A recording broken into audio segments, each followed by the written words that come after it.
ẹni ọ̀wọ̀ bàbá wa nínú Olúwa ni mo wá kí o. ṣé bẹ̀lẹ́ ni àbọ̀rọ̀ òde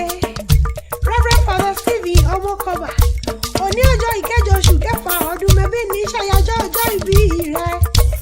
èyí ọ̀wọ̀ ni jáṣe mọ̀ fún ọ lórúkọ lọ́rùn ọba Paul Olúwaṣẹ́gun ọmọ òjò ìlọ́rọ̀ mi wá bí o. ọmọ ọlọ́yẹ̀ mo yan ọ̀rà òfẹ́ ńlọ́bẹ̀ mi lọ́wọ́ ẹ̀ ó ní àlámọ̀ọ́kẹ́ òní ní ṣàyájọ́ ọjọ́ ìbí bàbá mi nínú Olúwa dẹ́kun báńkì yìí kórìíra ohun. ọmọ Ọmọkọba mo ní ọmọ gbọ́ bí mo ti wí o. mo fẹ́ ṣe wéré mo fẹ́ rẹ̀lẹ́ àwọn bàbá rẹ̀ Ìkàrẹ́ Àkókò bẹ̀bí níṣẹ̀lẹ̀ bàbá tó bí ọlọ́mọ.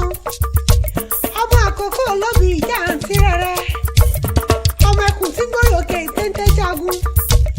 ọmọ agúnyó tó kó bọ̀ wá sínú ilé ọmọ àtẹ̀gì dúgbẹ̀ kó ṣoje ọ̀tẹ́ gbòǹgbò ọ̀nà ṣomi ṣùúrù àbọ̀ ọmọ pé awúlẹ̀ wúwo lójì ẹ̀wà ni wọ́n kó kílé àwọn bàbá rẹ̀ ẹ̀jí nìgbé ní yàrá ìlágbẹ̀ẹ́dẹ́ mo lọ òkú ọdún mo tún bẹ̀rẹ̀ lé ìyá tó bí ọlọ́mọ lórí àkìyí nílé bàbá